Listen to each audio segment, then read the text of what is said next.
Assalamualaikum warahmatullahi wabarakatuh. Innal hamdalillah hamdan katsiran. Asyhadu an la ilaha illallah wahdahu la syarikalah wa asyhadu anna Muhammadan abduhu wa rasuluhu la nabiyya ba'dah. Allahumma shalli wa sallim ala Muhammadin wa ala alihi wa sahbihi ajma'in.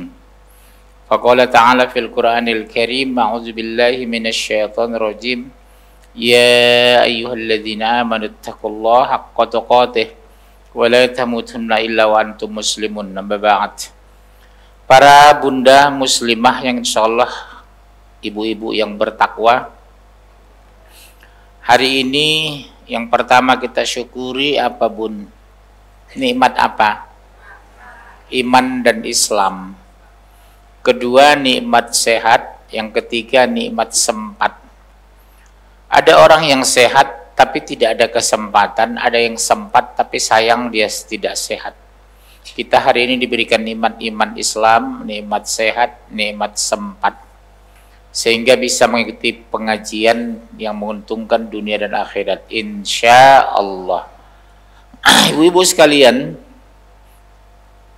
tema hari ini nih kemuliaan akhlak muslimah. Catat ya, kemuliaan akhlak muslimah. Wanita itu akan mulia ketika berakhlak dan berakidah yang benar. Wanita itu akan terhormat jika dia berakidah yang benar, akhlak yang mulia. Wanita itu akan menjadi mulia dan terhormat kalau dia memuliakan agama Allah dan Rasulnya.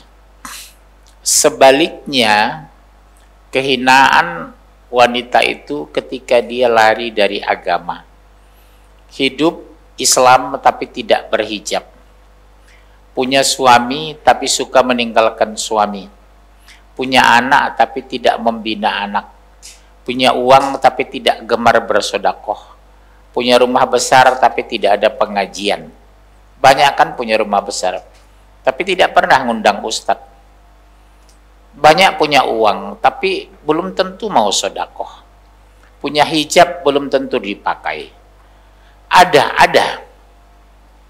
Oleh sebab itu, jangan hinakan diri. Muliakan dengan kemuliaan Islam, karena Islam bisa mengangkat kemuliaan wanita. Sebaliknya, dengan meninggalkan Islam akan yang didapatkan hanya kehinaan. Ya bunda ya, sampaikan kepada anak-anak di rumah, kamu keluar harus pakai hijab. Nah, kemuliaan kita di sana pada penampilan, pada busana ucapan.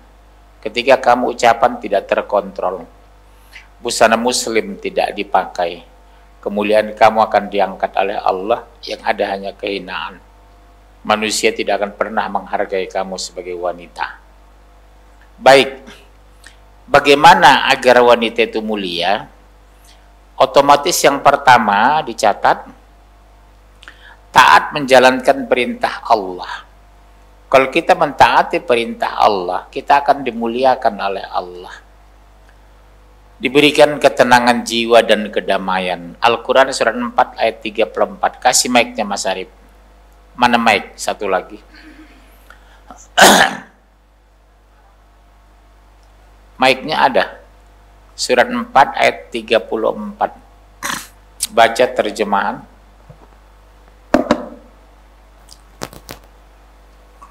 Letak kemuliaannya bukan pada penampilannya. Pertama, taat menjalankan perintah Allah.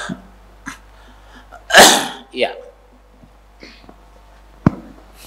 Kaum laki-laki itu adalah pemimpin bagi kaum wanita. Stop, dengar. Jadi pemimpin di rumah tangga itu bukan wanita, Bu. Ini kadang suaminya mau berangkat, uang rokok minta uang rokok. Uang minyak minta uang minyak. Artinya, harusnya yang memegang uang itu bukan wanita, tapi suami. Ini nggak gaji suami, ibu ambil alih. Suami beli rokok aja minta di depan tamu. Malu kayak gitu suami, Bu. Minta uang minyak loh, subhanallah. Malu Bu suami sebenarnya. Tapi dia nggak mau ribut. Ada seperti itu Mas Arif? Ada. minta uang merokok, uang minyak, uang jajan.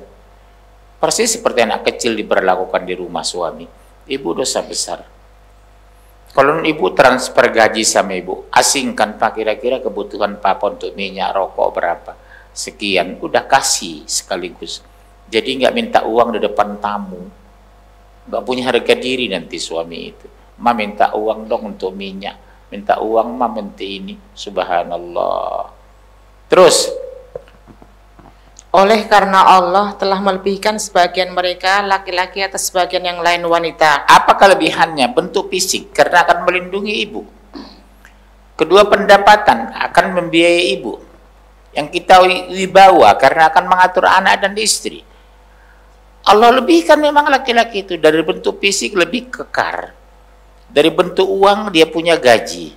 Dari bentuk wibawa dia akan memerintah.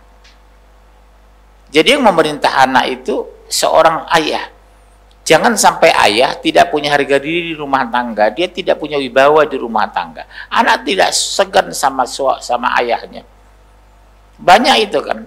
Anak-anak tidak menjaga di ayahnya karena dilecehkan oleh ibunya. Ibu jangan lakukan itu, kasihan harga diri suami. Dia yang mengatur di rumah tangga itu, ya. Terus Dan karena mereka laki-laki telah menafkahkan sebagian dari harta mereka. Sebab itu maka wanita yang soleh ialah yang taat kepada Allah lagi memelihara diri ketika suaminya tidak ada. Tuh, suami dinas ke Medan, ibu nggak boleh keluar kota. Yang terjadi sekarang terbalik. 5 hari suami dinas kota ke Medan, ke Pekanbaru, ke Solo. Ibu telepon adik di Bandung, "Dek, lagi di mana?" "Di Bandung." "Jalan-jalan yuk." "Kenapa?" "Suami saya nggak ada di rumah." Malah haram hukumnya. Ibu meninggalkan rumah, suami meninggalkan rumah.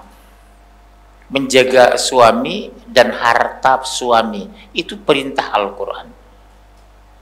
Jangan, bukan berarti suami keluar kota, ibu ikut-ikutan keluar kota. Yang lebih sadisnya lagi tanpa seizin suami loh, Bu. Teman pengajian ditelepon, "Mbak, lagi ada kegiatan enggak?" "Enggak." "Jalan-jalan yuk, kita nginap 3 hari. "Kenapa?" "Suami saya lagi ke Medan seminggu." Astagfirullah. Dosa besar, Bu. Per langkah itu ibu dikutuk oleh malaikat dan Allah. Betul-betul dikutuk Allah, dilaknat Allah. "Pak, tapi saya diizinkan suami." Enggak boleh. Menjaga suami, menjaga harta suami ketika suami tidak ada di rumah. Selalu alasan wanita, "Tapi saya sudah izin sama suami saya, Pak." Tetap enggak boleh. Hukum Allah tidak bisa dibatalkan suami. Ya, di rumah jaga. Nanti gantian aja. Suami udah pulang baru Bu mau jalan-jalan. Boleh, tapi didampingi kalau bisa anak laki-laki, mahram. Ya, kalau bisa ibu keluar rumah itu jangan keluar rumah tanpa mahram. Dia Bunda ya. Kadang ada ustadz, ibu jangan mau. Rombongan ke Bandung 2 malam dengan ustadz. Ustadz itu bukan mahram ibu. Ibu bukan istrinya loh. Istrinya ada 1 orang. Kecuali ibu sebelum berangkat dinikahi dulu. Itu pun maksimal 4 orang. Mau Bu Ayu dinikahi sama ustadznya? Mana ustadznya jelek lagi. Iya. Iya. Jangan mau Bu rombongan. Bu rombongan yuk ke Bandung. Alasannya apa? Apa istilahnya? Aduh. Oh, tadabur itu, tadabur ini. Akhirnya takabur. Iya. Jangan mau Bu, ojo gelem. Ustadz harus pakai mahram karena udah meninggalkan suami. Anak kandung laki-laki atau saudara kandung laki-laki. Kalau enggak, saya enggak mau dengan ustadz. Ustadz itu bukan mahram saya. Kecuali ustadz nikahi saya dulu.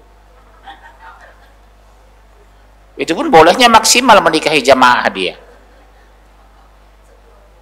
Enggak mungkin satu rombongan dia nikahi. Betul kan? Iya Bu, sering saya lihat ustadz itu enggak ngerti agama. Kok bisa bawa rombongan ke Bandung, ke Jogja dengan jamaah, tanpa suami, tanpa adik kandung? Ibu jangan mau ya, ojo gelem. Pernah nggak ibu ikut-ikutan gitu? Jangan.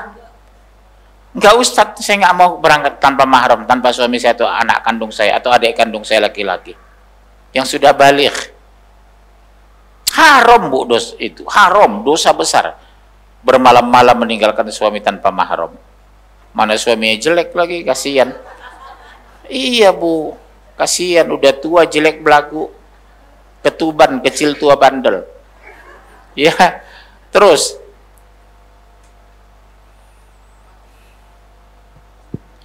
wanita-wanita yang kamu khawatirkan nusyuznya, maka nasihatilah mereka dan pisahkanlah mereka di tempat tidur mereka. Nah, kalau melawan bu, kami wajib memisahkan dari tempat tidur, tidak tidur sama istri. Pisah Dan pukullah ranjang. mereka. Pukul, tapi pukul sini ibu, lihat saya. Maksimal memukul istri dibolehkan Islam itu pinggul ke bawah. Dipukul atau dijewer, ini nggak dibolehkan, berbahaya. Jadi ibu kalau dipukul suami maksimal ke bawah, dicubit atau ditendang sampai meninggal nggak apa-apa. Sini ke bawah ini. Jangan ke atas gini. Ini berbahaya. Itu pun memukul ala kadarnya, tidak menyakiti, sekadar sanksi. Jangan ibu bilang Pak Munjir suruh sampai mati katanya. Ya. Kemudian jika mereka menaatimu, maka janganlah kamu mencari-cari jalan untuk menyusahkannya. Oh, itu teguran sama suami. Kalau udah istri kita sudah baik, sudah berubah, akhlaknya sudah bagus, tidak keluar malam, jangan cari-cari kesalahan dong, kata Allah. Ini teguran buat suami, ya. Mas Arif, mana Arif itu? Yang itu, yang ini siapa ini? Hah? Giri. Dedi. Oh, Dedi. Wajahnya mirip soalnya. Sama-sama orang Padang. Saya ulangi ya Bunda. Suami juga ditegur dalam Al-Quran itu. Kalau dia sudah merubah, sudah tidak keluar malam lagi, jangan kamu cari-cari kesalahannya dong. Jadi Allah itu fair menegurnya. Yang satu tadi si istri ditegur, terlalu banyak keluar rumah tanpa izin. Di pihak lain, kalau sudah berubah istri, jangan cari-cari kesalahan, kata Allah. Alasan dia untuk membongkar aib istri, nggak boleh itu. Ibu juga begitu. Dosa besar membongkar aib suami. Oh, suami saya itu Pak, kaya raya tapi pelit. Pada rumah dibeli ikan, mobil dibeli ikan, masih juga pelit. Kan ada gitu Bu Ayu, istri ya. Oh, suami saya itu Bu, kaya tapi belagu. Kok berani jelek-jelekkan suami? Kasihan Bu, dia sudah jelek. Masih dijelek-jelekkan juga, ya. Terus, sesungguhnya Allah Maha Tinggi lagi Maha Besar. nah, kesimpulan pertama, seorang istri yang solehah itu memuliakan pasangannya, subhanallah, melindungi dan menjaga nama baiknya. Dijelekkan orang suami ibu, insya Allah enggak Bu, suami gini-gini, enggak Bu, suami saya baik kok, itu gajinya semua dikasih sama saya, cuma setengah bulan diminta lagi semua gitu. Sama aja ya. Subhanallah. Laki-laki Indonesia umumnya baik-baik. Saya bukan bela diri Bu, saya perhatikan berapa banyak laki-laki Indonesia itu rela berkorban, berangkat pagi pulang malam, mana matahari mana bulan dia nggak tahu. Iya, yang dia tahu istrinya datang bulan, itu aja yang dia tahu. Masya Allah. Yang kedua, khusyuk dalam beribadah. Jadi tidak sekadar beribadah, tapi harus khusyuk. Khusyuk itu satu, mengerti makna. Kedua, gerakannya teratur. Yang ketiga, tepat waktu. Yang keempat, disiplin. Jujur. Yang pertama tadi, taat menjalankan perintah Allah. Yang kedua, khusyuk dalam beribadah. Artinya tepat waktu. Bacaannya benar, tajwidnya benar, waktunya tepat, dan istiqomah dalam sholat misalnya. Ibu akan mulia. Sekarang pertanyaan saya, boleh ibu jujur, ibu hafal enggak Al-Fatihah itu terjemahannya? Taruhlah, saya yakin ibu hafal itu Al-Fatihah. Allahu Akbar kabira walhamdulillahi katsira wa subhanallahi bukratan wa asila wajjahtu wajhiya lilladzi fataras samawati wal ardh hanifan musliman wa ma kana minal musyrikin. Ibu tahu nggak artinya itu? Kalau ibu nggak tahu artinya itu, ibu susah untuk khusyuk loh. Ya Bu Ayu? Tapi kalau Fatihah kita tahu alhamdulillahirabbil alamin, segala puji bagi Allah, Rabb sekalian alam.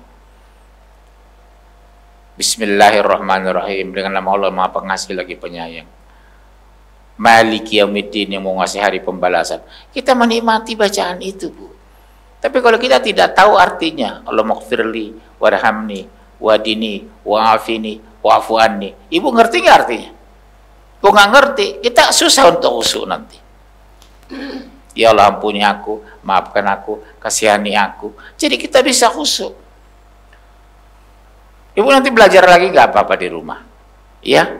Jadi bacaan sholat itu bahasa Indonesianya kita tahu, supaya bisa khusyuk. Gerakannya yang benar. Takbir saja saya katakan banyak salah. Allah Akbar kemana-mana. Bagaimana mau diberkahi? Takbir aja salah seumur hidup. Ngaji nggak mau. Seperti suami ibu lah, banyak kan nggak bisa ngaji di sini. Saya yakin banyak Bu Ayu, laki-laki nggak bisa ngaji. Ibu ngaji dia nonton TV, ibu baca Quran dia baca koran. Iya, nonton bola berjam-jam. Saya laki-laki Bu nggak pernah tanya istri saya nonton olahraga, bulu tangkis, bola, nggak pernah saya ikut-ikutan itu. Logika saya dunia akhirat saya juga diuntungkan. Menang Indonesia saya nggak dapat uang, kalah Indonesia saya tidak dirugikan. Untuk apa saya tonton? Iya kan? Emangnya kalau menang kita dapat uang, saya kagak. Mendingan baca Quran, mendingan berzikir. Ini orang jam 2 bangun. Betul kan? Jam 2 bangun nonton apa? Piala Dunia sampai jam 5 pagi. Subhanallah. Per detik loh Bu, waktu akan diminta pertanggungjawaban. Kemana mata dan kuping? Mata ke TV, kuping ke wasit. Suami ibu tegur yang gitu, Papa bangun jam 2 bukan tahajud, malah sengaja mau nonton bola, bilang. Papa yang keluar dari rumah ini tuh saya yang keluar, bilang.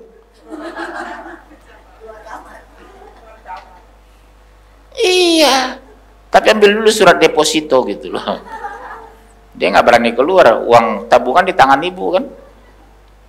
Nah ibu tegas sama suami, tapi tidak harus marah. Pak, umur udah 58 loh. Masih juga jam 2 malam bangun nonton bola sampai jam 5. Mendingan Bapak tidur atau sholat tahajud. Sengaja bangun jam 2. Alhamdulillah Bu, saya dari kecil nggak suka. Orang gegap gempita nonton bulu tangkis, nonton bola kaki, nonton tenis. No. Saya nggak pernah tertarik itu. Logika saya tidak menguntungkan. Dunia akhirat nggak ada untung saya.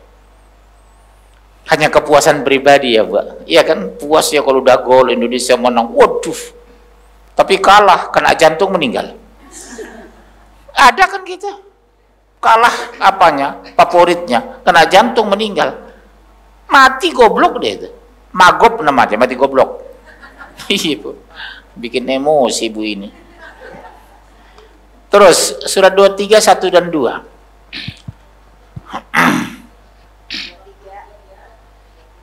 Ayat 1 dan 2. Sesungguhnya beruntunglah orang-orang yang beriman, yaitu orang-orang yang khusyuk dalam sholatnya. Nah, siapa yang beruntung itu? Qad aflahal mu'minun alladzina hum fi sholatihim khashi'un. Yang beruntung itu orang yang khusyuk dalam sholat, tidak sekadar menjalankan sholat. Garis bawah itu, Bu. Sampai bersumpah Allah, qad aflahal mu'minun alladzina hum fi sholatihim khashi'un. Yang beruntung itu bukan sekadar sholat, tapi khusyuk, memahami maknanya, mengerti bacaannya, gerakannya benar, sujudnya benar. Ruku ibu tangan itu di atas lutut loh, bukan di bawah. Contoh, astagfirullah. Jadi ruku yang benar sanggup sampai ya. Nggak begini dan tidak begini. Ada orang begini rukunya, ya kan? Yang benar itu di atas ini. Ya, di atas lutut ini. Itulah yang ruku yang benar. Ada orang begini Bu, salah juga. Ini bukan ruku, ngintip orang mandi. Iya. bertahun-tahun begitu dilakukan. Subhanallah. Jadi ibu koreksi, coba cek sujud yang benar, ruku yang benar, tomakninah yang benar. Orang Sunda bilang tumakninah, artinya itu berhenti sejenak. Allahu Akbar, Allahu Akbar, Sami Allahu liman hamidah, Rabbana walakal hamd.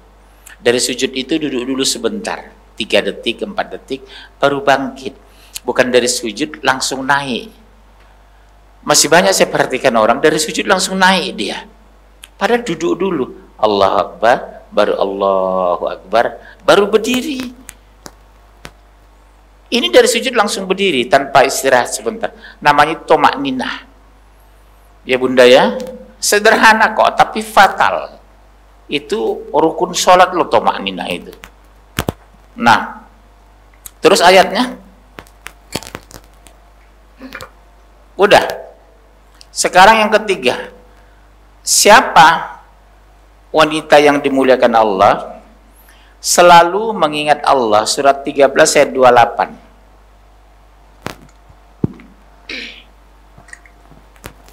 Yaitu orang-orang yang beriman dan hati mereka menjadi tentram dengan mengingat Allah. Ingatlah, hanya dengan mengingat Allah lah hati menjadi tentram. Ada ibu-ibu komplain, Ustadz, saya mengingat Allah, suka berzikir, tapi hati saya kok masih gelisah. Saya hidup masih stres, pikiran saya tidak tenang. Padahal di surat 13 ayat 28, dengan berzikir mengingat Allah hati menjadi tenteram. Why? Ada bu seperti itu komplain. Saya rajin berzikir, masih stres. Sholat masih gelisah. Kira-kira ibu tahu jawabannya kenapa? Ibadah tidak ikhlas. Ibadah tidak ikhlas. Sholatnya cari muka sama mertua supaya dikatakan taat. Sedekah cari muka sama tetangga supaya katakan pemurah. Berjilbab supaya katakan alim karena lingkungannya berjilbab. Kenapa ibu berjilbab? Enggak enak, teman-teman saya semua berjilbab. Jadi bukan karena Allah, karena enggak enak. Kenapa ibu sedekah? Iya, mertua saya lagi di rumah supaya dia tahu kalau saya di pemurah. Masak bandeng 5 ekor habis matang disedekahkan sama tetangga. Mertuanya nggak makan karena saking pemurahnya. Subhanallah. Ya bunda ya. Baik. Poin berikutnya. Wanita yang mulia itu wanita yang jujur. Surah 33 ayat 70 sampai 71. 33 70 71.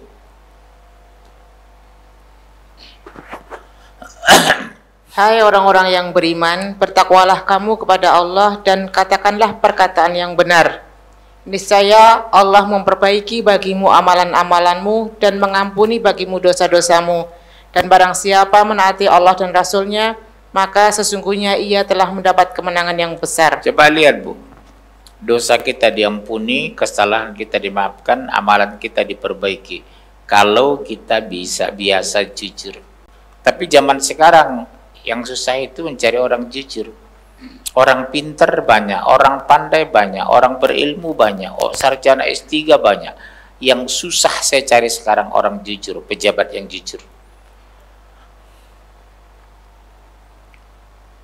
Cari suami yang jujur, cari istri yang jujur, itu yang susah sekarang.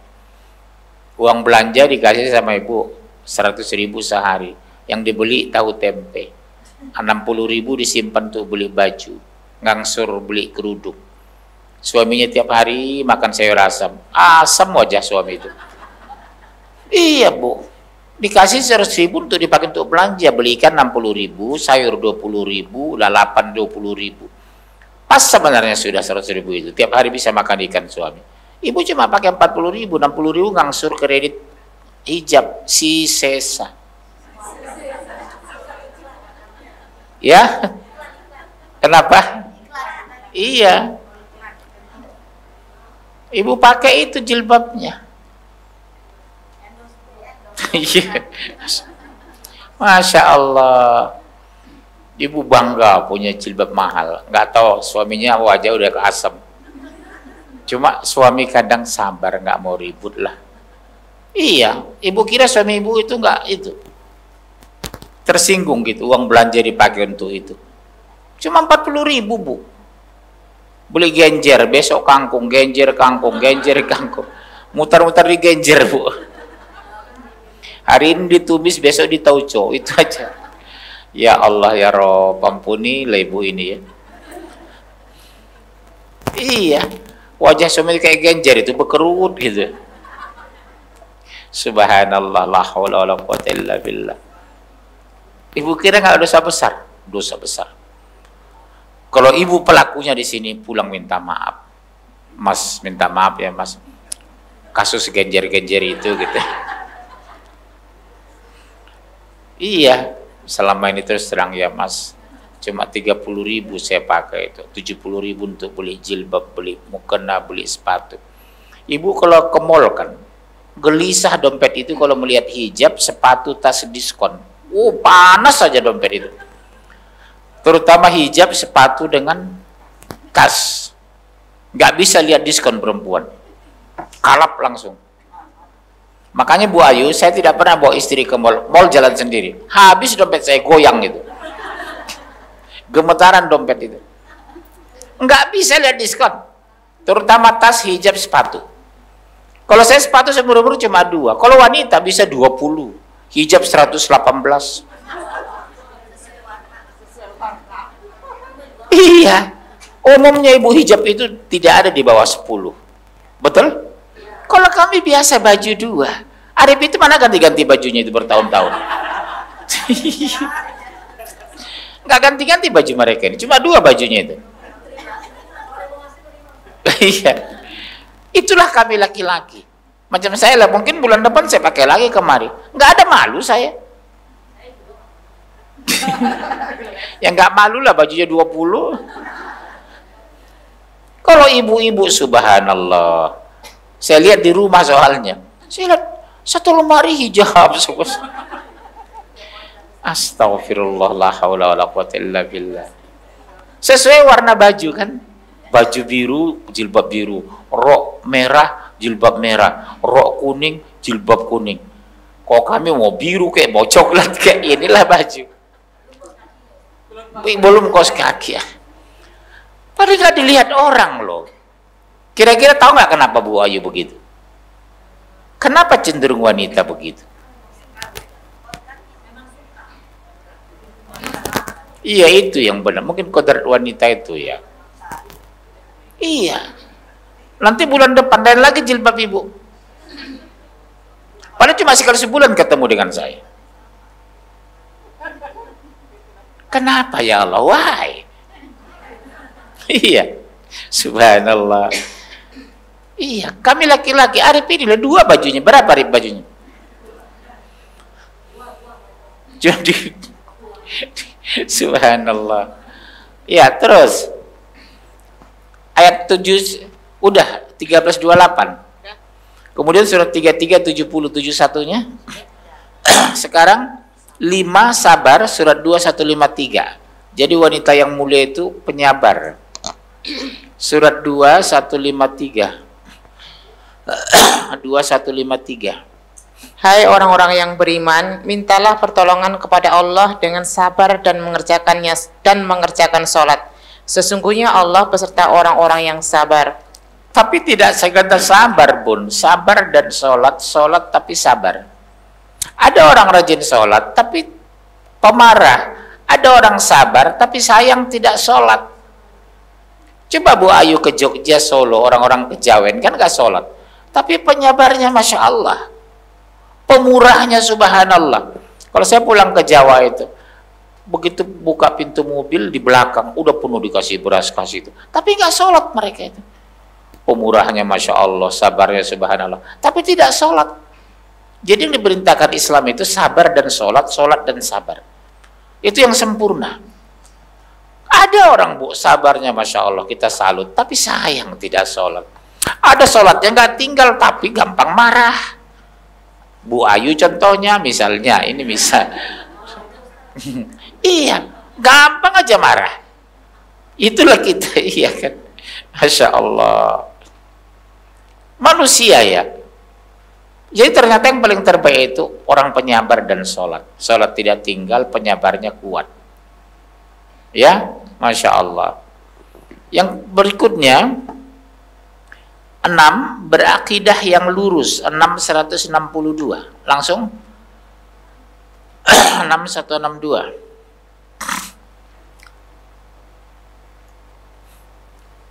Berakidah yang lurus. 6.162.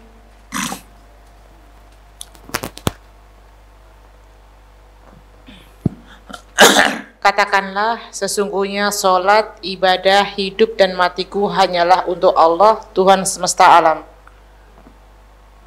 Hidupku, matiku, ibadahku hanya untuk Allah. Berarti ibadah harus ikhlas. Ibadah harus tulus. Cenderung, ibu boleh jawab dan bisa jawab. Kenapa beribadah ada yang tidak ikhlas? Kenapa kira-kira? Kenapa ada orang ibadah capek sholat, tapi memang nggak ikhlas? Apa ya kira-kira? Saya sendiri nggak tahu jawabannya. Kenapa bisa beribadah tapi tidak ikhlas? Kan rugi sendiri. Nggak dapat apa-apa kita kan kalau beribadah tidak ikhlas.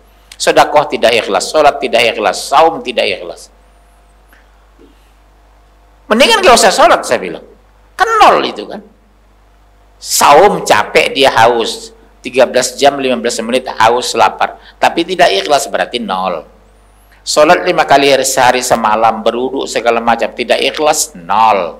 Sedekah mengeluarkan uang, tabungan berkurang, tidak ikhlas, nol. Kalau nol untuk apa beribadah?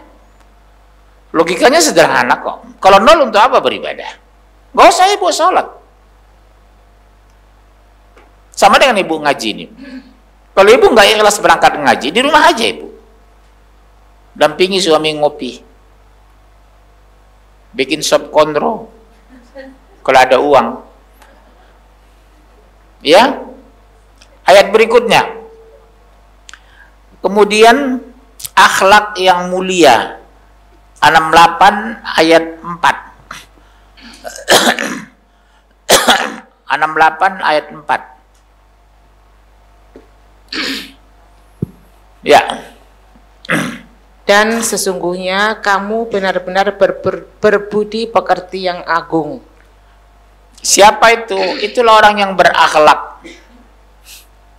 Di komplek ibu dikenal orang, ibu itu sopan banget ya. Kelihatan orang pengajian. Keluar rumah pakai kerudung ya, kelihatan orang beragama.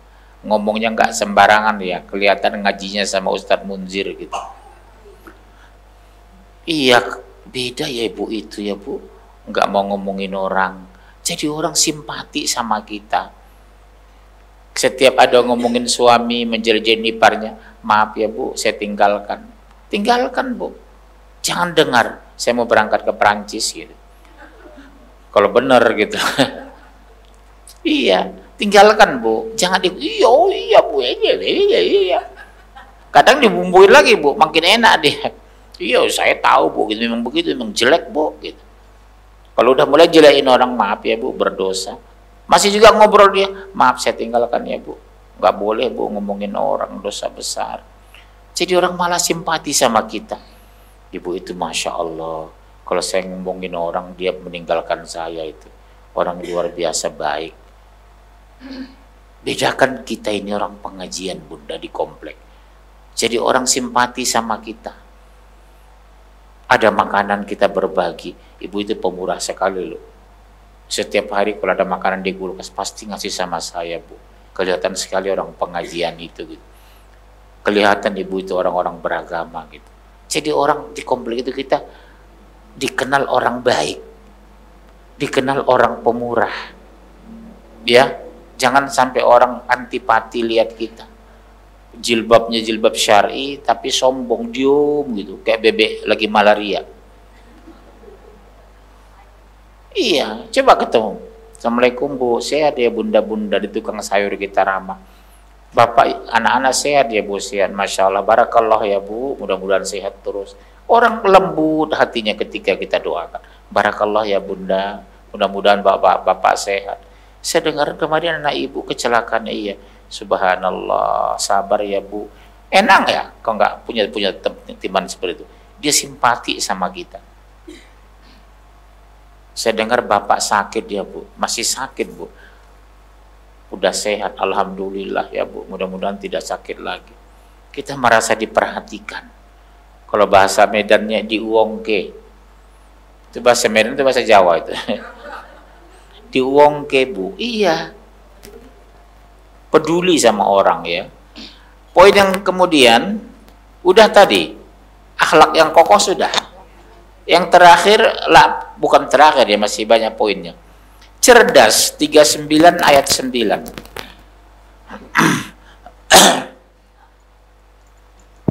39 ayat 9.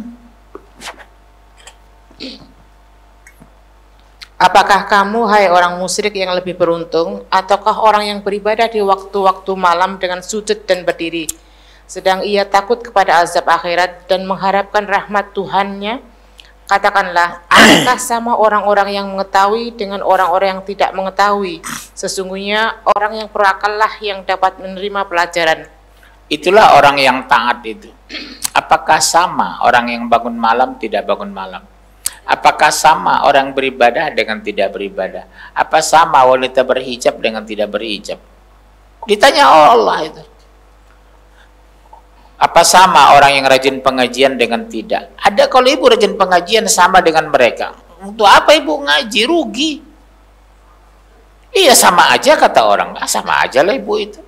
Dia rajin pengajian, tapi ngomongnya mulutnya nggak pernah dijaga gitu loh. Jadi kalau ibu membedakan diri dari tetangga, sifat, penampilan, busana, orang simpati loh sama kita. Beda ya ibu itu ya di komplek ini. Orangnya ngomong nggak sembarangan, nggak pernah menjelek-jelekin suami, nggak pernah menjelek-jelekin ipar. Iya kenapa? Wajar lah ibu itu kan orang pengajian. Ustadznya bagus-bagus. Munsir gitu. Misal ibu kok ngenyek itu. Iya. Masya Allah. Kemudian siapa wanita yang mulia, yang akhlaknya mulia itu, yang dimuliakan Allah? Bila dilihat suami menyenangkan. Jadi suami kerja itu pingin aja pulang. Jangan sampai asal mengingat rumah, suami gelisah. Makanya ibu kalau bisa melepas suami pagi-pagi, menemani suami sarapan pagi. Ibu sudah mandi, busana sudah bagus. Ini kadang 6 bulan baju tidur nggak diganti. Iya. Keluar rumah bersolek, cantiklah untuk suami, bersolek untuk suami.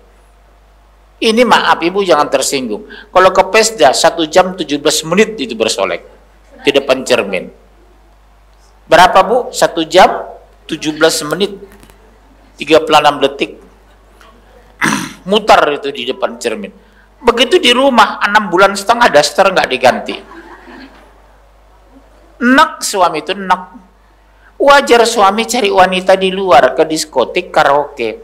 Jadi saya bilang kalau suami di rumah betah berarti istrinya luar biasa. Bikin suami betah di rumah, bikin suami rindu dengan rumah. Salah satunya apa? Ibu mandi pagi-pagi, habis mandi bersolek, secantik mungkin di depan suami. Saya yakinlah mayoritas ibu menemani suami sarapan, ibu belum mandi loh itu. Iya Bu, saya sangat yakin itu. Mandi pagi cepat temani sarapan suami kondisi udah bersolek. Lepas suami dengan pakaian busana yang bagus.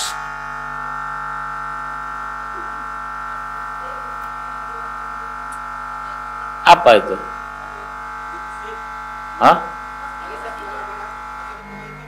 Hah? Kenapa?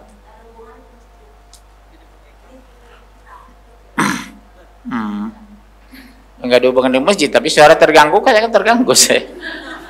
Enggak ada hubungan dengan masjid. Terganggu enggak ada hubungan. Bikin emosi aja ini Bu Ayu. Ya. Poin berikutnya, Mentaati perintah suami sepanjang tidak bermaksiat kepada Allah. Jadi Bu wajib taat kepada suami, melebihi taat kepada ayah dan ibu loh Bu. Ketika suami sudah mengatakan aku terima nikah Anu binti Anu dengan mas kawin 3 kilogram emas tunai. Udah, maaf. Ketaatan ibu mutlak kepada suami. Ibu sakit, suami sakit, siapa yang didahulukan? Suami. 3 kilo udah korban dia. Jual warisan di Cianjur. Sakit ayah, suami sakit. Suami tetap nomor 1. Nak, kamu pulang nak, mama sakit. Maaf ya ma, suami saya juga sakit. Anak durhaka kamu? Enggak. Siapa bilang durhaka? Saya lebih memuliakan suami saya. Bukan mama. Saya memuliakan mama itu sepanjang saya belum menikah, mengurus mama. Tapi kalau saya sudah bersuami, maaf, suami saya tetap nomor 1. Harus begitu ibu. Nggak bisa tidak. Makanya ada akad nikah. Kalau bahasa ekstrimnya jual beli itu. Aku nikahkan engkau dengan anakku Fatimah binti Munjir Situmorang dengan mas kawin 3 kg emas tunai. Selesai. Konsekuensinya, ente jangan campuri lagi urusan anakmu. Sekarang udah jadi istriku. Itulah konsekuensi pernikahan itu. Jadi kalau ibunya ibu ngotot, pulang nak durhaka kamu, mama sakit. Maaf ya ma, saya sudah bersuami. Suami saya nggak boleh saya pulang ke rumah kamu. Ma, maaf ma, suami saya lagi dinas luar kota, saya harap meninggalkan rumah ma. Tegas sama ibu. Bagaimana kalau ibu keluar tanpa izin? Dosa besar, dilaknat Allah loh. Ini ada rekamannya, dilaknat Allah. Wanita meninggalkan rumah tanpa izin suami itu. Jadi perintah suami itu, di atas ibu dan ayah kandung. Karena ibu sudah menikah.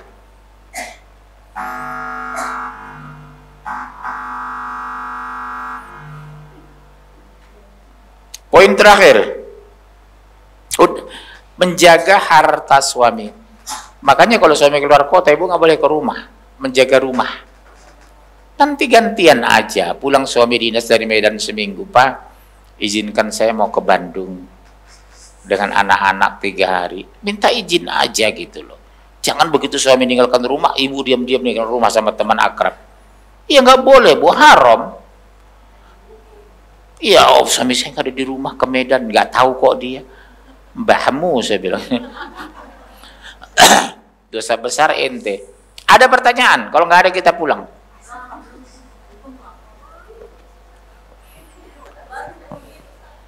Ayo. Saya buka tanya jawab lebih luas. Tadi tempat yang lama itu tanya jawabnya banyak. Ya silakan bertanya.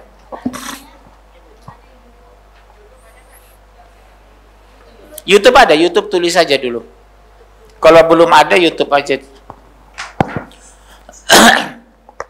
Terima kasih Ustaz. Assalamualaikum warahmatullahi wabarakatuh. Waalaikumsalam warahmatullahi wabarakatuh. Di luar tema, tapi masih ada kaitan dengan ibadah muslimah. Saat ini khususnya saya sedang diuji Allah dengan tidak bisa sholat dengan sempurna. Ya. Untuk mengejar pahala itu dengan cara bagaimana Ustaz? Karena saya pernah dengar bahwa ada hadis, apakah benar bahwa orang yang sholat duduk maka pahalanya setengah dari orang yang sholat berdiri.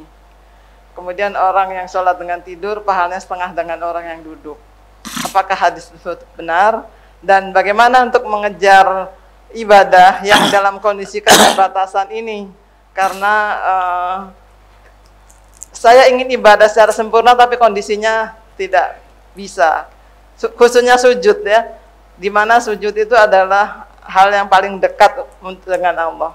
Bagaimana cara untuk bisa mengejar hal ini? Terima kasih Ustaz. Assalamualaikum warahmatullahi wabarakatuh. Waalaikumsalam warahmatullahi. Begini jawaban saya, Bu. Kalau sudah sakit itu merupakan takdir, terima saja dengan ridho. Betul memang, sholat duduk setengah pahala dari berdiri. Tapi kalau itu sebuah takdir, terima saja dengan ridho. Mudah-mudahan keridhoan itu Allah dapat pahala kita dari ridhonya. Nilai sholatnya setengah, tapi kita dapat pahala setengah dari nilai ridhonya. Sama-sama sempurna.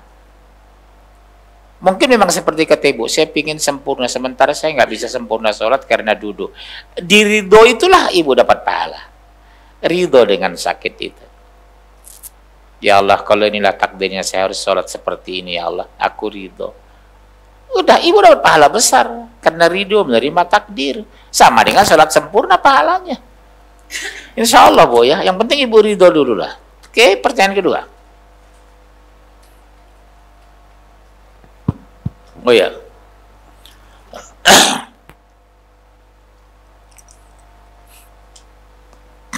Ustadz, bagaimana menyikapi sikap bosan terhadap suami?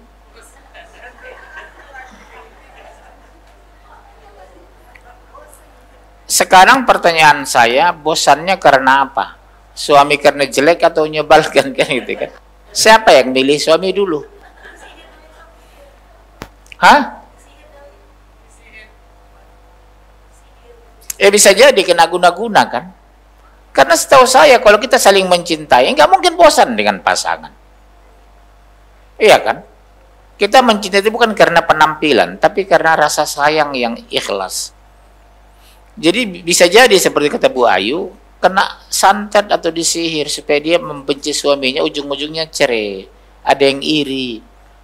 Bekas pacar lamanya atau apa, atau jangan-jangan Bu Ayu gitu ya misalnya. Iya, bisa jadi karena disihir. Sebab logika saya, kalau kita saling mencintai, nggak mungkin membenci, nggak mungkin bosan. Masa bosan sama pasangan? Mas Arif bosan nggak sama istri? Enggak kan? Insya Allah enggak. Sableng ini. Dua, bagaimana caranya menjadi orang yang sabar? Banyak istighfar. Astagfirullah. Istighfar itu melembutkan hati, mengampuni dosa. Banyak istighfar, Bu. Astagfirullah, astagfirullah wa atubu ilaih. Astagfirullah wa atubu ilaih. Kita emosi itu karena jarang istighfar. Kalau kita rajin istighfar, insya Allah kita tidak emosional. Karena selalu mengingat Allah. Dan Allah melindungi kita. Ya Bunda ya yang bertanya ini, bagaimana agar menjadi orang sabar? Istighfar banyak.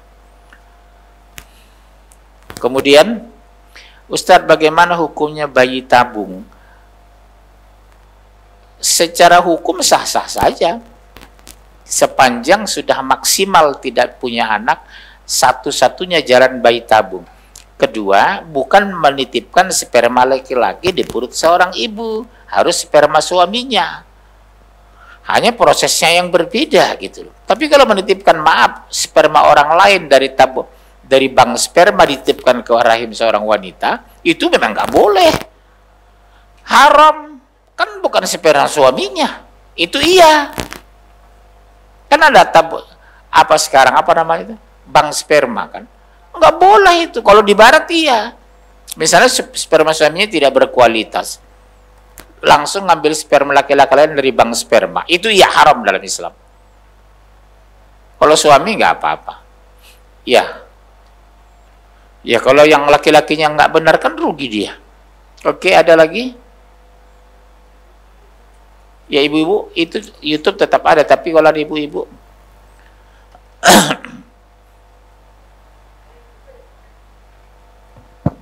aku mau nanya deh. Assalamualaikum ya. Ustadz. Waalaikumsalam. Ustadz, yang tadi nomor 10, mentaati perintah suami. Iya. Itu apakah termasuk dengan yang kayak ibu-ibu yang rutin setiap hari ini kan? Ada kajian pagi, terus umpamanya, udah yuk abis ngaji makan dulu. Nah, gimana tuh? Apakah tetap harus izin terus sama suami? Sebaiknya, karena contohnya beginilah. Fitnahnya begini. Suami tahu ibunya ngaji jam 11 selesai, tapi tiba-tiba jam 2 baru pulang. Kan datanglah pikiran suami, kemana istri ini jam 2 belum pulang. Sementara ibu wajib menyiapkan makan suami makan siang.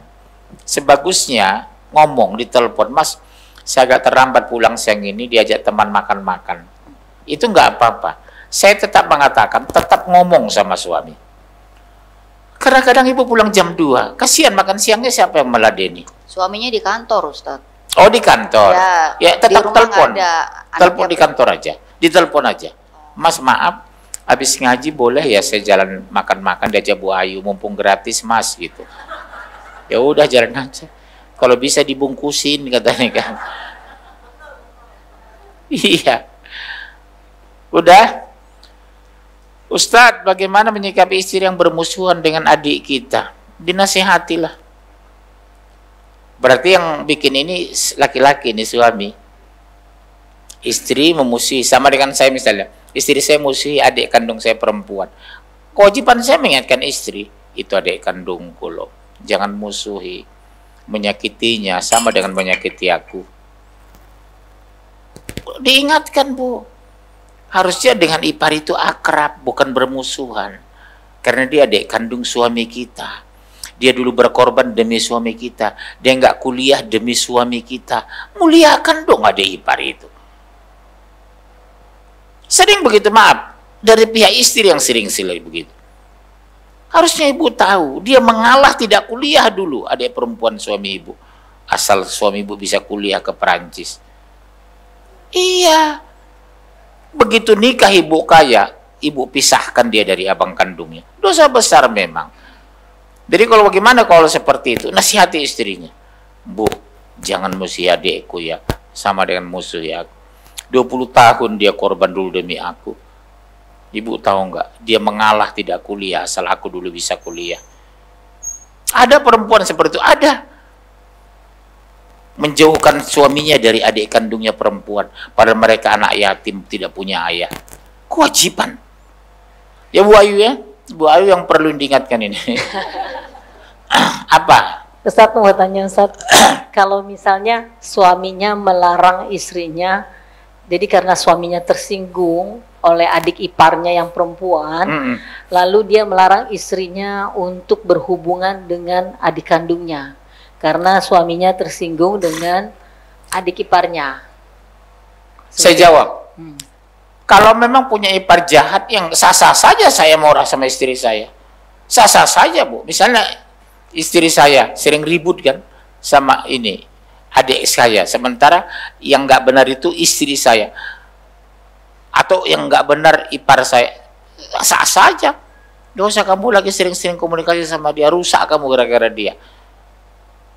Tapi kalau menjauhkan dari ipar atau dari siapa karena bukan alasan itu, dosa besar.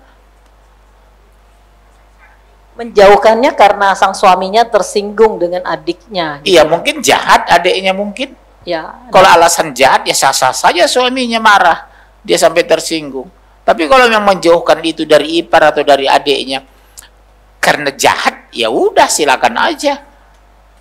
Dia tidak nyaman, jangan sampai keluarga saya tidak nyaman karena ipar, intinya begitulah. Baik ipar karena ada istri saya atau karena istri saya nggak cocok dengan adik kandung saya. Yang paling sering itu dengan adik kandung suami, ribut perempuan. Minta uang dikit, ngomel istrinya. Jadi hubungan adik kakak sesama perempuan putus karena sama suaminya tidak boleh bertemu, tidak boleh menjalin hubungan gitu loh saat itu. Iya, kalau yang karena jahat adiknya itu kenapa tidak? Why not? Iya, kalau yang jahat, misalnya Bu Ayu maaf punya adik perempuan, tapi nggak berakhlak sama suami ibu, otomatis ibu kan marah. Iya, memang nggak benar kan mengadu domba kita suami istri, walaupun dia adik kandung kita. Misalnya adiknya kurang ajar gitu, iya, boleh ya? Iya. Terus jangan berhubungan lagi udah sama adiknya gitu, boleh gitu Ustaz ya? Ya nggak usah. Biar aja mati dia. Ada lagi. Iya, silakan ambil mic. Itu sih Mbak.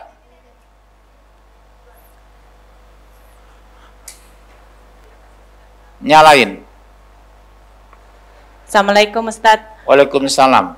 Kalau kita Nami atau nama. Nama saya Ira Ustaz. Ira. Iya. Ira Wibowo. Kalau kita mempunyai trauma masa lalu, terus kita jadi kayak misalnya diajak nikah lagi, nggak mau nikah lagi, apa itu kita berdosa ya Ustaz? Gimana? Jadi tidak mau lagi nikah? Janganlah Bu, karena belum tentu sama, tidak sama laki-laki itu. Iya, tidak semua laki-laki sama. Aku beda dengan dia. Jangan Bu, Ya sepanjang ibu masih muda nikah lah, jangan termakan trauma masa lalu. Karena laki-laki nggak sama kok. Ya cari aja suami yang baik, hilang traumanya. Yang 3 kilo mas tadi. Iya. Ya hilang gara-gara 3 kilo tadi. Iya saya, Bu, Mbak, shh, dengar. Sebagusnya hindari itu. Jangan bangun opini semua laki-laki sama, tidak kok. Mungkin suami yang ibu dapatkan yang baru itu orang baik kok. Kenapa harus trauma? Ya. Ya makanya jangan pikir, karena tidak semua laki-laki sama. Iya, sholat 2 rakaat ya Allah takdirkan aku dapat suami ganteng, kaya, beriman. Royal, bagus Royal ke restoran gitu. Ini rusak saya gara-gara beli ini. Royal, nggak boleh Royal itu, bikin emosi.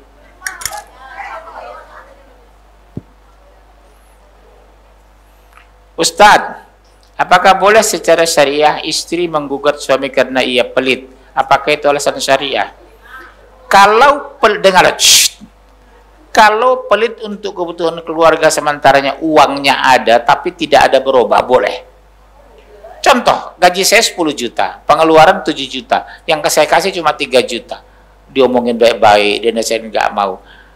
Bagaimana saya hidup, istri saya mau hidup, dia anak kuliah segala macam. Gugat aja ke pengadilan. Dengan alasan apa? Suami saya pelit, Pak Hakim. Kenapa? Pengeluaran kami 7 juta sebulan, dikasih cuma 3 juta, padahal penghasilan suami saya 10 juta. Bagaimana saya makan dengan anak saya? Iya, makanya menikah itu cari suami yang taat, yang soleh, yang kaya, yang royal katanya. Ustadz, bagaimana hukumnya? Oh, yang tadi ini ya. Udah itu aja ya? Satu lagi Ustadz. Enggak, ini yang lama. Bagaimana cara menjadi orang sabar untuk mengikut suami bosan, udah tadi. Ada lagi? Ada Ustadz. Mau nanya satu lagi. Iya, silakan. Assalamualaikum warahmatullahi wabarakatuh. Iya. Ustadz, saya mau nanya. Dari tadi. Gak usah diulang-ulang lagi, langsung ini bertanya. Jadi kalau ada pertanyaan langsung pertanyaan Ustadz, saya mau nanya. Dari tadi saya suruh. Iya.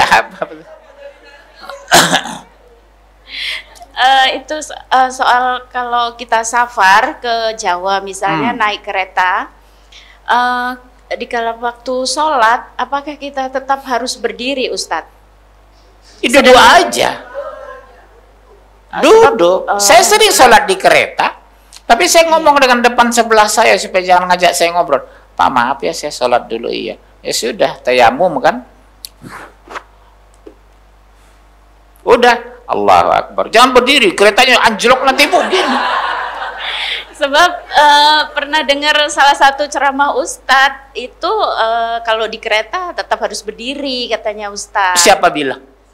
Ada salah satu Ustadz waktu itu di YouTube, tapi saya dengar. Yang namanya kendaraan seperti di kuda. Ibu mau diri di kuda? Bikin emosi aja. Saya kira cuma Bu Ayu yang bikin emosi. Saya sering sholat di kereta kok. Tapi saya ngomong dulu sama di depan sebelah saya. Maaf ya Pak, saya sholat dulu izin. Oh ya silakan Pak, udah. Allahu Akbar. Coba kalau saya berdiri, Bismillahirrahmanirrahim. Kereta anjlok habis saya. Iya kayak pesawat lah. Masa berdiri saya di pesawat? Yang masuk akal aja lah Bu. Ibu nggak usah lah. Nggak usah datang lagi bulan depan. Iya. Bikin emosi pertanyaan ini. Ya Bu, duduk cukup karena kita di kendaraan. Iya ada lagi. Tapi jangan yang mancing emosi Bu.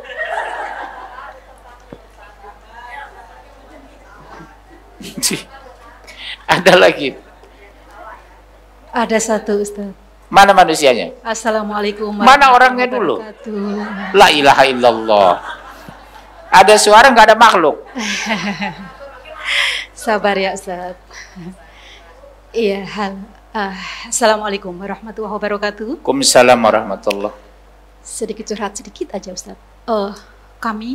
Saya punya adik ipar Laki-laki perempuan? Adik ipar saya perempuan. Oke, adik suami ya? Iya. Oke, terus? Suami juga sudah dipanggil Allah ya. Jadi bukan maksudnya gini. Adik ipar saya itu punya suami seorang dukun. Hukum? Dukun. Dukun. Bagus dong. Ustadz mah. Nah, terus gini Ustadz. Dukun ya? Dukun. Ya. Saya kira punya duku. Ya. Terus? Dukun Ustadz. Nah, kami, saya dan suami, waktu suami masih hidup ya, kami selalu silaturahim ke rumahnya Ustadz. Ke rumahnya dan selalu mengingatkan ya, supaya akidahnya diperbaiki. Iya. Tapi selalu maksudnya dengan cara yang lembut terus Ustadz, begitu ya. Kalau dinasihati sikapnya diam atau membantah? Membantah banget, dan kami yang dimarahi Ustadz. Si laki-laki itu ya? Iya. Oke, terus? Nah sebenarnya adik ipar saya itu lembut, baik, tapi karena sikap dari pengaruh suaminya sehingga disuruh memutuskan hubungan, gitu loh Ustadz. Disuruh memutuskan hubungan dengan kami, keluarga di Kelapa Gading. Apapun kamu jangan pernah ke Kelapa Gading. Saya tidak akan pernah rela sampai mati. Kata suami yang dukun itu. Oke. Oh, yang dukun itu ngomong ya? Artinya kami tapi selalu mencari cara ya, karena adik-adik kami sebenarnya, adik ipar kami itu sebenarnya lembut semuanya ya. Kami selalu kontak yang adik yang satu lagi supaya misalnya kalau ada apa-apa, karena termasuk juga ibu mertua saya juga diajak. Yang tadinya tinggal sama saya, kita ngaji seperti ini terus Ustadz. Yang pada akhirnya diminta supaya ke adik yang dukun itu, sehingga di sana pun beliau, ibu saya sekarang kurus banget. Pokoknya dia mau tinggal di situ, di rumah mantunya mau, dukun karena itu? Diancam Ustadz. Oke, yang mengancam si dukun itu? Kayak saya menyaksikan sendiri. Setiap saya datang ke sana itu pasien banyak banget.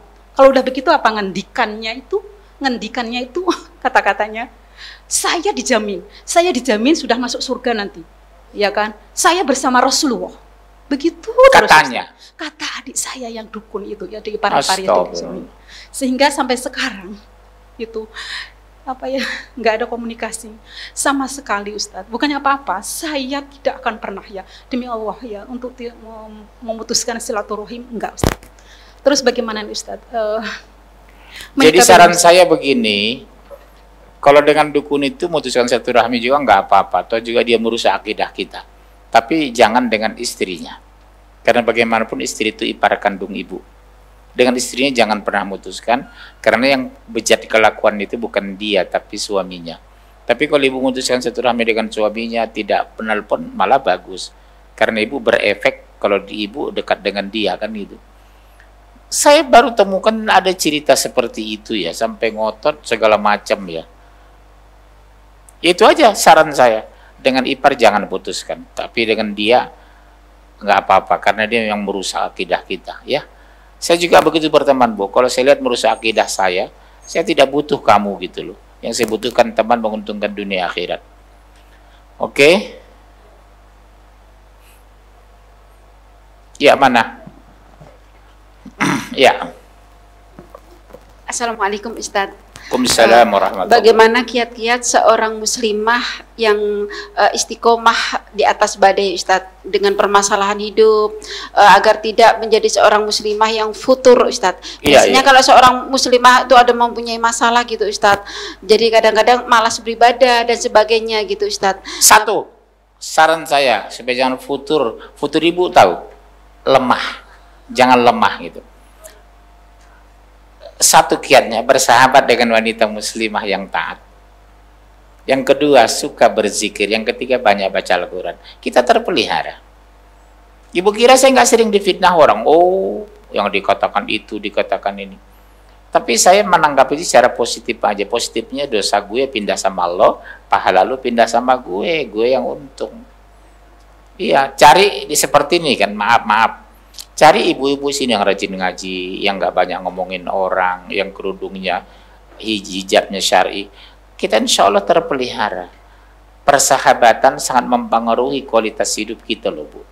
Saya merasakan itu. Cari sahabat yang menguntungkan dunia akhirat. Insya Allah ibu tidak futur, tidak lemah. Ya, Itu aja saran saya. Kedua, banyak berzikir. Yang ketiga, tidak banyak membanding. Membuat orang tidak bersyukur, terlalu banyak membanding, Bu. Lihat rumah orang, lihat mobil orang, lihat jilbab orang, lihat uang orang, lihat tabungan orang. Membuat kita lebah. Kenapa? Oh, rumahnya lebih bagus dari rumah saya. Mobilnya lebih mahal dari mobil saya. Itu yang membuat kita lemah itu. Karena suka membanding. Iblis masuk. Setan mempengaruhi. Itu hancur kita, Bu.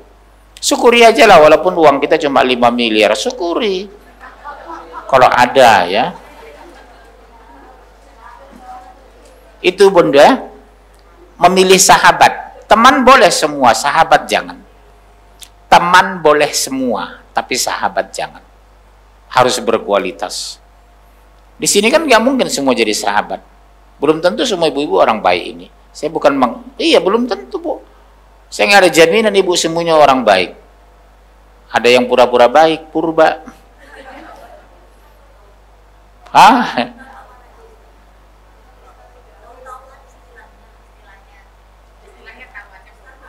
Oh iya, begitu kira-kira.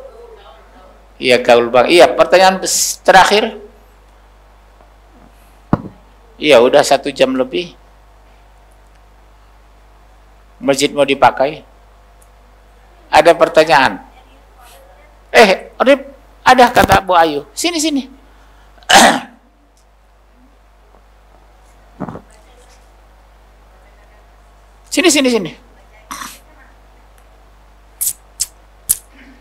Enggak, biar aja saya membaca sini. Oh, belum ditulis. Kalau ditulis bacakan aja.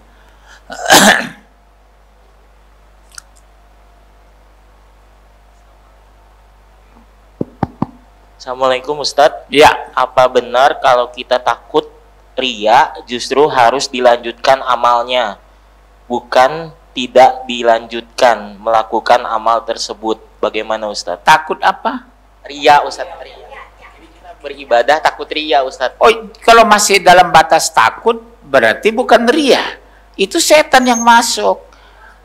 Iya, was-was. Supaya jangan was-was. A'udzubillah ta'awuj. Nanti kalau semua ibadah yang was-was tidak kita lanjutkan, nggak ada ibadah kita jadinya. Iya kan? Semua was-was, semua kita berhentikan. Begitu sholat was-was, nggak sholat. Mau sedekah was-was, nggak sedekah. Rugi kita, itu permainan setan. Harus kita punya tekad. Tidak, aku harus sedekah. Ya, jangan karena was-was kita jadi nggak bersedekah, was-was kita nggak sholat. Selama-lamanya di was-wasi setan. Selama-lamanya nggak sholat. Ya, setan lo. Ada lagi. Satu lagi. Ya, ibu paling ujung, paling yang ini, pengamat yang di belakang, yang duduk di kursi. Cepat, lari-lari. Mana ibu? Jangan ibu yang lari, biar yang lari dia. Terima kasih, nama saya Ibu Lili. Ibu Nur. duduk aja, nggak apa-apa, duduk aja Bu, kasihan. Ibu Lili Nur. Nama saya Ibu Lili Nur. Nah, terima kasih kesempatan yang diberikan. Saya bertanya yang ada kaitannya dengan sholat. Iya. Jadi umpamanya saya di dalam perjalanan jauh. Ya. Lalu sampai saatnya sholat zuhur atau asar.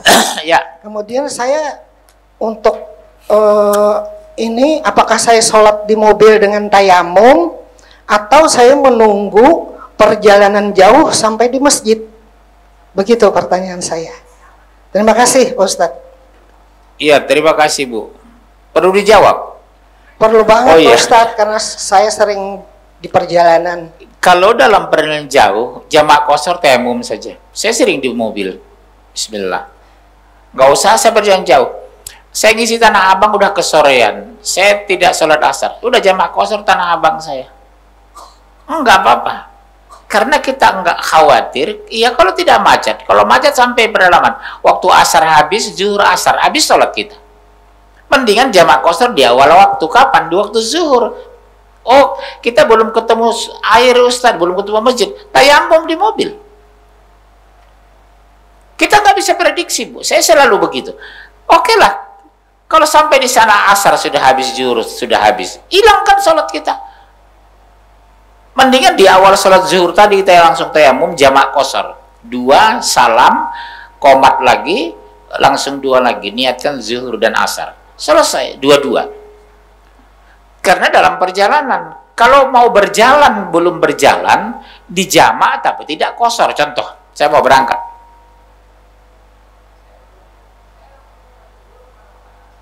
Asar lagi 4 rakaat, 4 saya pakai. Karena saya posisi di rumah, belum safar, tapi saya akan safar. Karena saya prediksi ini macet di jalan, air susah didapat. Salat aja saya di rumah, tapi saya 4-4, belum bisa 2-2, Bu. Karena perjalanan belum berlangsung. Ya. Jadi Allah itu memberikan kemudahan kepada kita kok. Tapi kok udah berjalan, misalnya saya berangkat sudah naik kereta, setengah jam di kereta masuk zuhur, udah jamak qashar saya, tayamum saya, 2 salam, qomat saya 2 lagi, selesai. Sampai di Semarang atau di Surabaya, mau ada waktu tidak waktu, saya nggak sholat.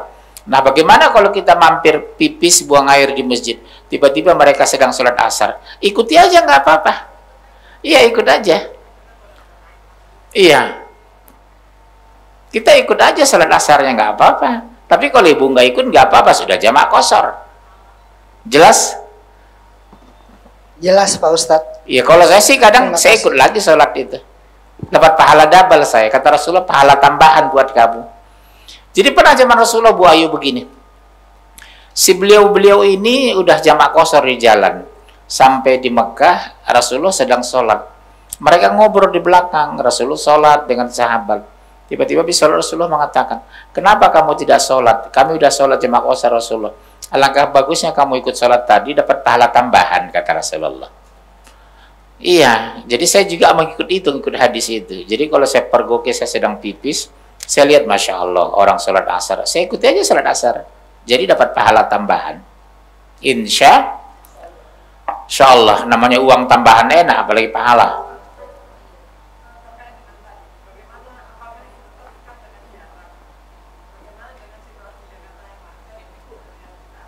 Baru saya ngomong tadi, Bu, saya Jakarta aja jamak qashar. Saya di Tanah Abang isi kajian. Pulang saya sebelum zuhur misalnya. Setengah jam saya naik mobil pulang ke rumah saya di Bekasi, azan zuhur. Saya jamak qashar langsung. Saya jangan-jangan nanti sampai di Bekasi, asar habis, zuhur habis. Mendingan saya jamak qashar langsung. Di rumah saya nggak sholat asar lagi. Enggak, karena kondisi. Ya karena memang macet. Tapi dari rumah harus ada niat safar. Bukan pada jaraknya, tapi pada niatnya, niat safar. Saya safar mau ke Tanah Abang. Iya. Iya, Bekasi Jakarta safar saya. Tapi harus ada niat, Bunda. Jadi makanya kita dapat hak sholat sunnah, bukan sholat jamak qashar 2-2, karena tergantung pada niat tadi. Ya.